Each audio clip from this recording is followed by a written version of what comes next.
This will be for the Kuta software worksheet, independent and dependent events. So for the first part, they want us to determine whether a scenario involves independent or dependent events. So the definition for independent, that is when the events do not affect each other.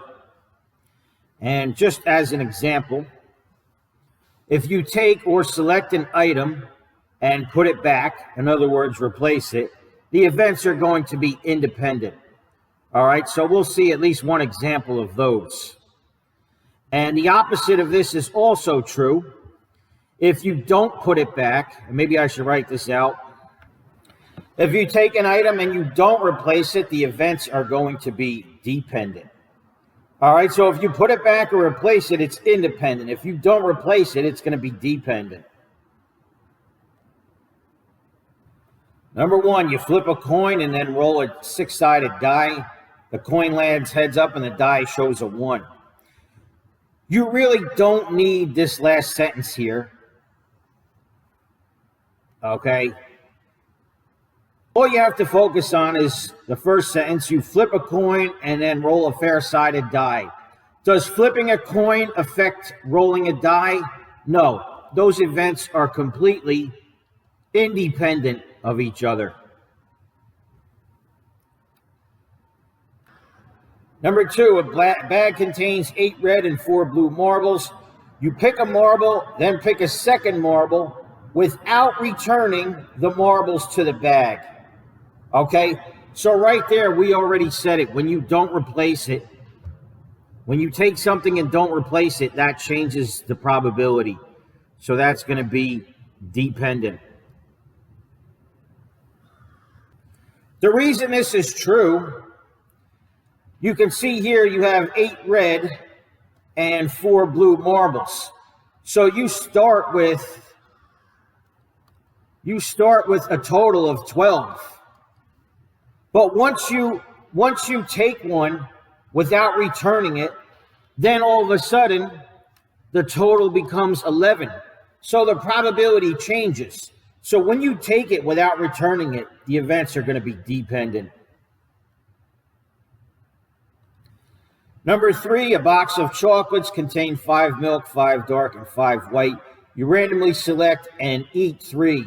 The first is milk, the second is dark, and the third is white. Okay, so you eat the chocolate each time. You randomly select and eat 3, and it has a first, second, and third. This means since you're eating them,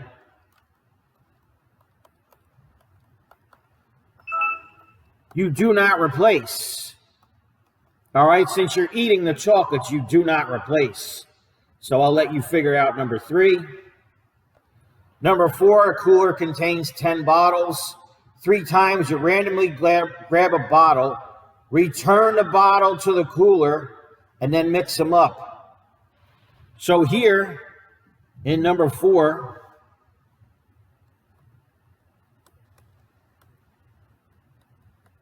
you do replace, okay? You return the bottle to the cooler, and we said before what happens when you replace or you put the items back. We said that before, so I'll leave number 4 for you. All right, so back to the notes.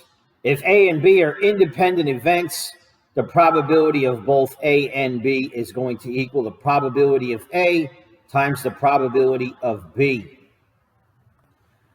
Now, the reality is this kind of works even if the events are not independent. You just have to readjust the probability for the second event, as you will see in the worksheet. If you want an official formula for when the events are dependent, if A and B are dependent, the probability of A and B is going to equal the probability of A times the probability of B, given that A already occurred. So like I said, it's really the same formula, but you're just making an adjustment on the probability of B, given that A already occurred. All right, number 5, you flip a coin and then roll a 6-sided die. the coin lands heads up, and the die shows an even number. All right, so flipping a coin and rolling a six-sided die, those are definitely independent events. All right, so the probability of A and B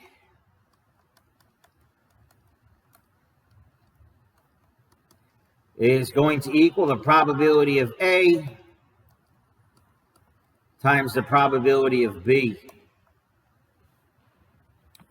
All right, so the coin lands heads up. We're going to make that one event A. And the die shows an even number. We're going to make that one event B. Okay, pretty simple. So the probability of A, that the coin lands heads up. Well, what's the probability to get heads when you flip a coin? You can either get, when you flip a coin, you can either get heads or tails. What's the probability of getting heads? Well, that's just going to be 1 out of 2, or 1/2. And for the die to show an even number, well, the die is numbered 1 through 6.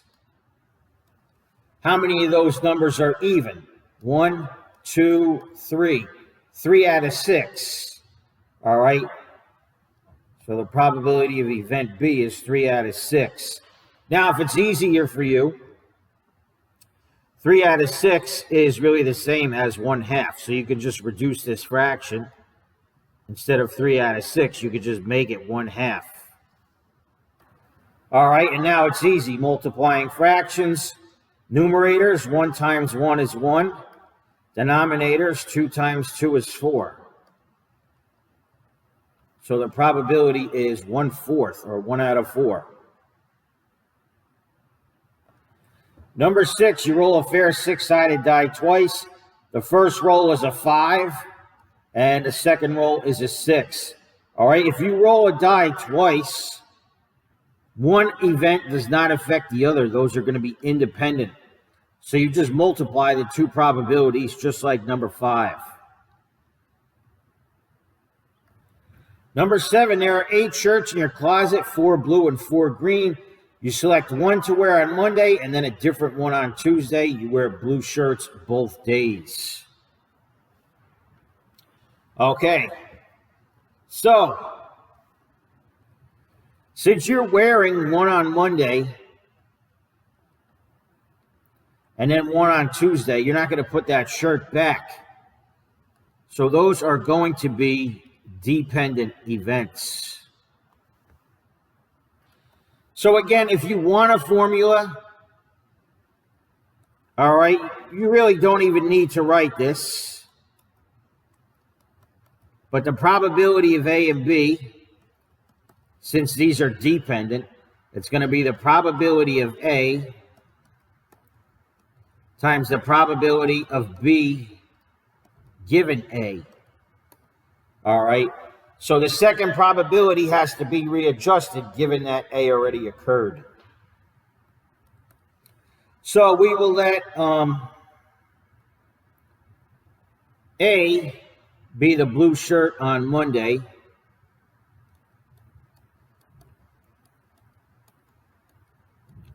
A is going to be a blue shirt on Monday. And we're going to let B equal the blue shirt on Tuesday. Okay, so the probability of A, that you wear a blue shirt on Monday, well, let's see. You have 4 blue and 4 green. So there is going to be, let me make some room. There is going to be 8 shirts in total. So what's the probability of wearing a blue on Monday? If there's 4 blue shirts, it's going to be 4 out of 8.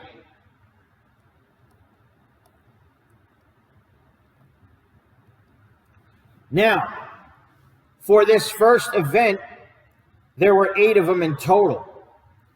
But then on the second day, since you already used one of the shirts, Now the total changes. And now there is going to be 7 in total. So what's the probability now of where, and the blue shirts, there were 4 of them at first. But you wore one on Monday, so the blue shirts went down to 3 because you wore one of them on Monday. So now, to wear a blue shirt on Tuesday, it's going to be 3 out of 7. All right, there were 4 out of 8 on Monday. You wore one on Monday, and now on Tuesday, there's only 3 out of 7. So like I said, we just readjust that second probability. And now we can multiply across fractions. 4 times 3 is 12. Actually, let me reduce. 4 over 8 is the same as 1/2. So if we did 1 times 3, that's 3. And if we do 2 times 7, that's 14. So that one is just going to be 3 out of 14.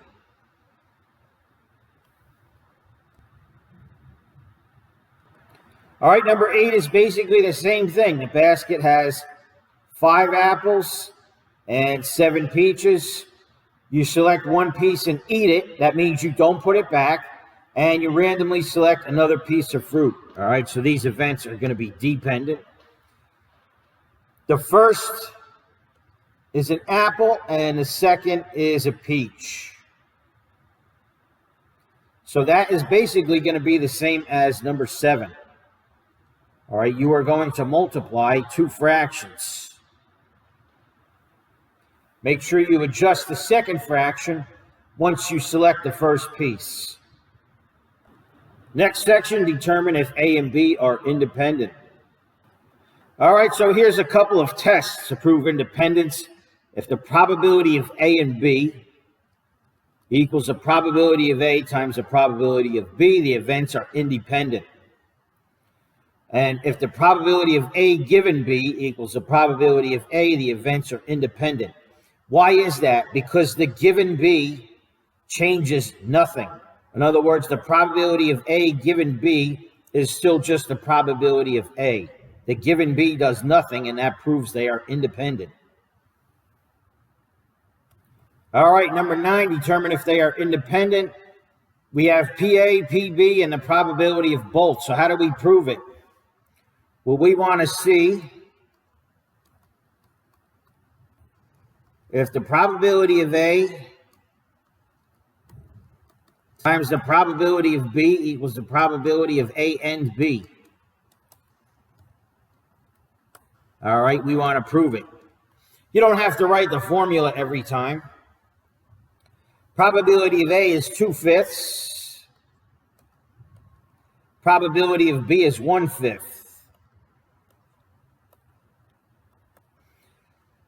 Multiplying fractions, numerators, 2 times 1 is 2.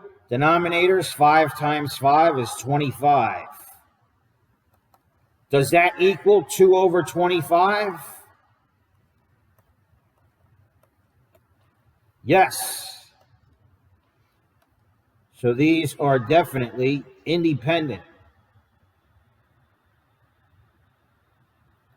All right. You can write independent or you can write yes.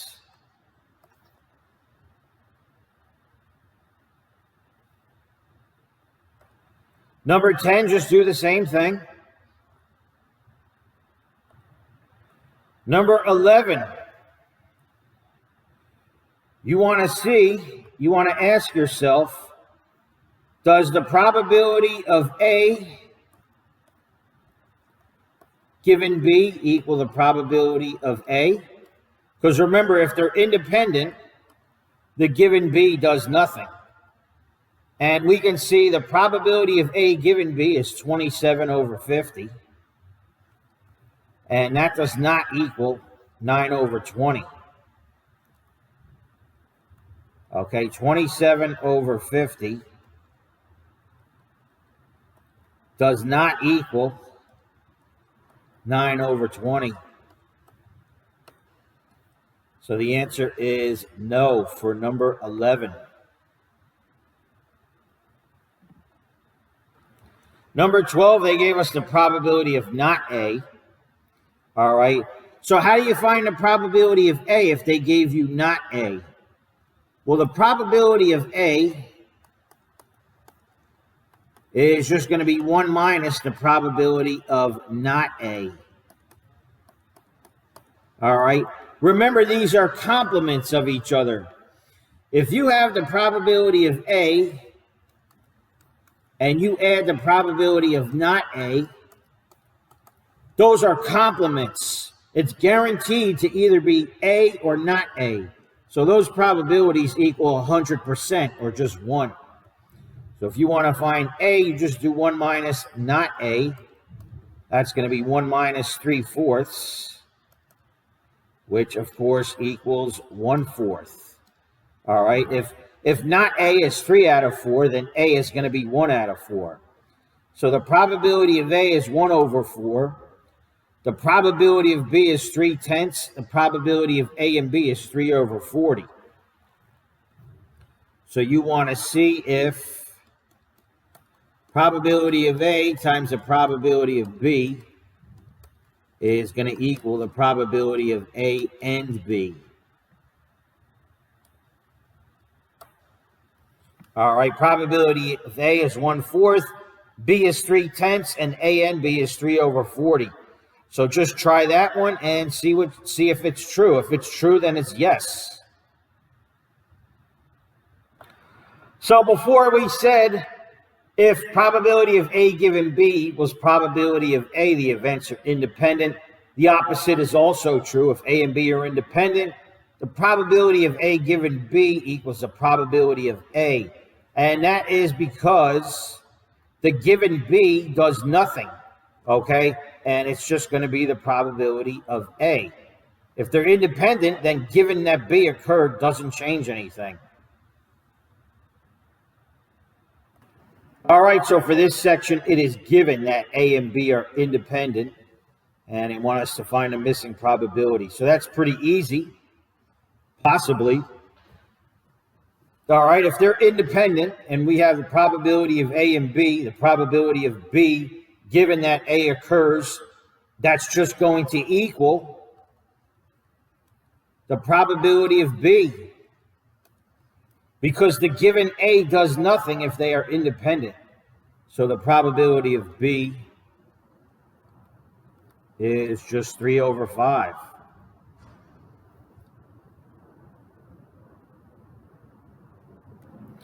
(14), almost the same thing. It's given that they're independent. So probability of A given B is going to be the same as the probability of A. I'll let you finish that. All right, 15, again, it's given that they're independent. And we said before, if they're independent, the probability of A and B is going to equal the probability of A times the probability of B. So you just plug in the 3/10 in place of the probability of A. You plug in the 13 over 20 in place of B and multiply. Simple. Number 16, you need to do a little algebra. Okay, again, it's given that they're independent. So the probability of A and B is going to equal the probability of A times the probability of B.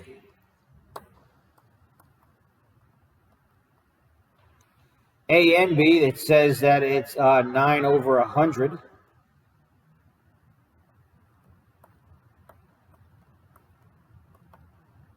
Probability of A, we don't know. We can just leave it as is. And probability of B is going to be 9 over 20. All right, solving for PA. It's the same as solving for X. This is times 9 over 20. The opposite of times 9 over 20 is going to be divided by 9 over 20.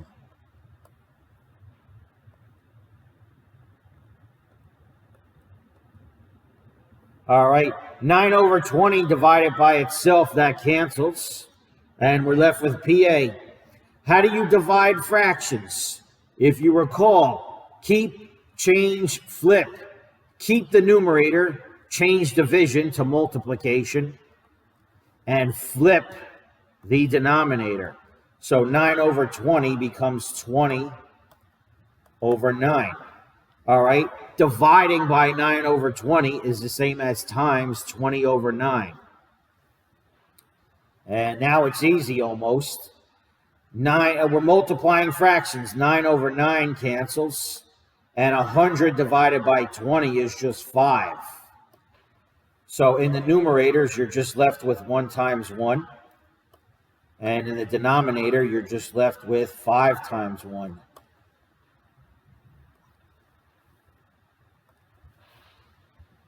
Little tricky, but not bad. All right, do the same thing on number 17 to find the probability of B.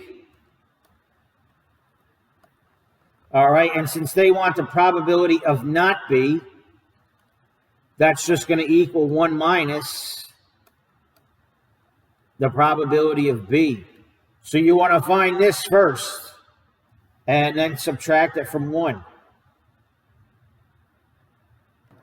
All right, just to add to the notes a little bit, the probability of A or B is going to equal the sum of the probability of A plus the probability of B minus the probability of A and B. However, we said before, when the events are independent, this is only when they're independent, the probability of A and B is the same as the probability of A times the probability of B. All right, this part here is only if they're independent, so you can change this into this if it's given that they're independent. So in this section, remember, it's given that they're independent. So for number 18, the probability of A or B is going to equal the probability of A plus the probability of B minus the probability of A and B, which is the same as probability of A times the probability of B. All right. This is only because it is given that they are independent. A or B is 173 over 200. Probability of A is 7 over 10. Probability of B, we don't know. If it helps you, let's let the probability of B equal X. That might change some things, make it simpler. Probability of B is just X minus the probability of A, which is 7 over 10. And we said the probability of B is X, so that's 7 over 10 times X. All right, so we're trying to solve for X. Here we have positive 7 over 10. So on both sides, I am going to do minus 7 over 10, and it cancels here. Now, we need a common denominator to subtract. How do I get from 10 to 200? Well, I have to multiply by 20, okay? So 10 times 20 is going to be 200, and 7 times 20 is going to be 140. So instead of 7 over 10, I'm going to do 140 over 200. 173 over 200 minus 140 over 200, that's going to be 33 over 200. And that equals X minus 7 over 10. Well, this is the same as 1X, which is the same as 10 over 10 times X, because 10 over 10 is the same as 1 minus 7 over 10 times X. 10 over 10 minus 7 over 10 is 3 over 10 times X. The opposite of X times 10 over 3 is 3 over 10. Well, you know what? Forget that. And solving for x, how do we get 3 over 10 to cancel? You just multiply by the reciprocal. So multiply, instead of 3 over 10, multiply by 10 over 3. You want to do that to both sides. Multiply by 10 over 3. On the right-hand side, the 10s cancel and the 3s cancel. On the left, 33 divided by 3 is 11. And 200 divided by 10 is just 20. So you're left with 11 over 20. And that is x, but we said x equals probability of B. That was a tough one.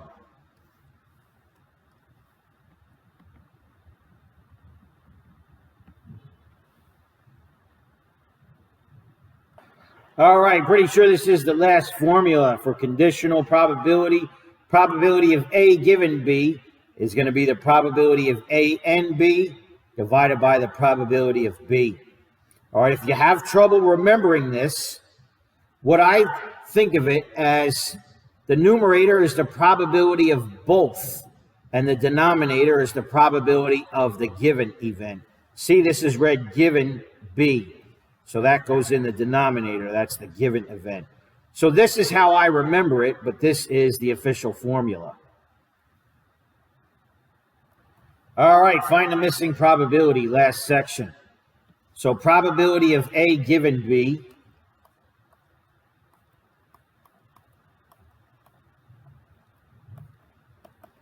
is going to be the probability of both divided by the probability of the given. That's how I remember it. All right, the probability of both is A and B, 1/10.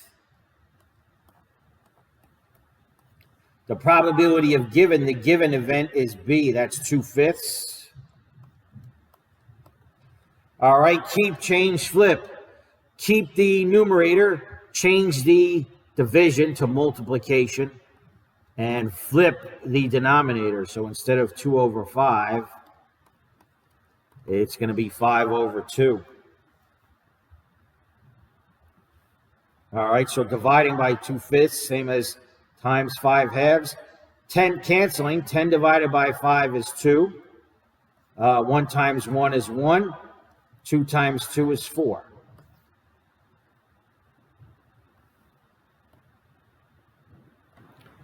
All right, number 20, we have probability of B given A.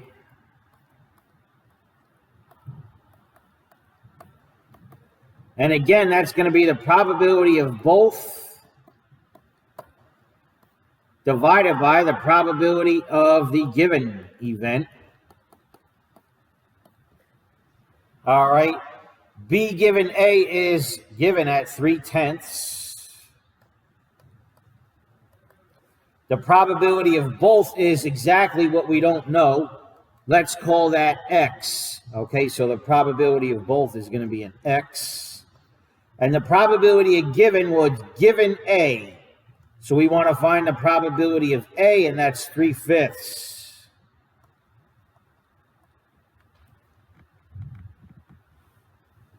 So we have X divided by 3/5. The opposite of dividing by 3/5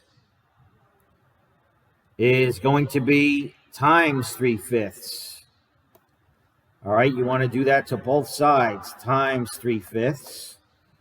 The 3/5 cancel, and just multiply these out. Might as well just finish it at this point. 3 times 3 is 9, and 10 times 5 is 50.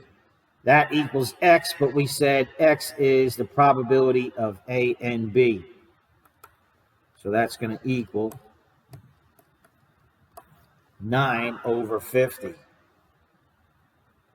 All right, because I let X equal A and B. So this was the solution, answer for X. 21, they gave us the probability of not A. So if you wanted to find the probability of A, it's just 1 minus the probability of not A. All right, so if not A is 3 out of 5, then A is just going to be 2 out of 5. All right, actually, I shouldn't circle it. That's not the final answer. Now that you have that, the probability of A, you can use that to find B given A. All right. For the probability of B given A, we said it's the probability of both A and B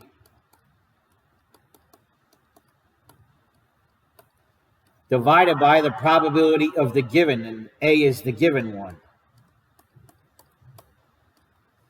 So you sub in A and B in the numerator, you sub in this in the denominator, use keep, change, flip. All right, this one's a pain in the neck, but it's the last one. I think we can divide this into 2 problems, almost. The probability of B given A is 0.4. So let's see, if it's B given A,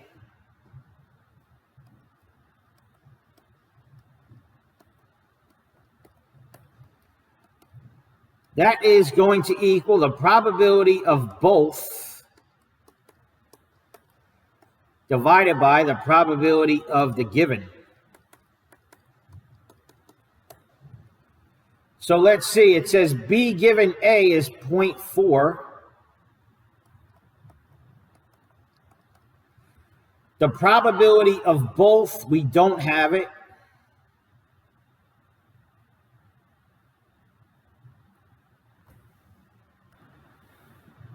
I am going to rewrite the probability of both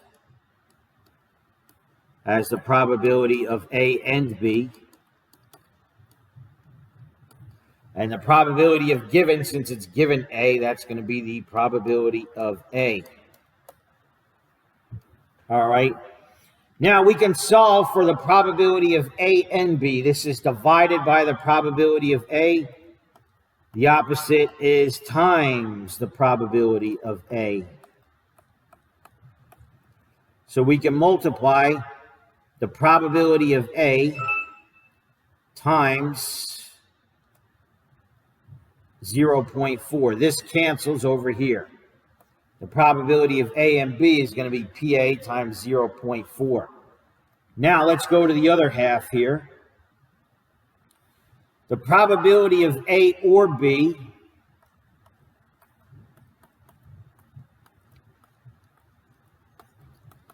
is going to equal the probability of A plus the probability of B minus the probability of both A and B. All right, that's not A plus B. I just ran out of room. Let me rewrite it. All right, this says A and B. This is the formula for the OR probability. P of A or B is given at 0.72. So in place of this, I'm going to write 0.72. Probability of A, we do not know. Probability of B is 0.45. And the probability of A and B, we don't have it, but we said before A and B is going to be the probability of A times 0.4. So this here is going to be minus the probability of A times 0.4. All right. Now here we have plus 0.45. The opposite is minus 0.45. Let's see. 12 minus 5 is 7. 6 minus 4 is 2. This cancels. And let's say you let P of A, probability of A, equal X. And this is going to be minus 0.4 times X. So 1X minus 0.4X is going to be 0.6X. All right. You could just think of X as the probability of A. I just subbed it in.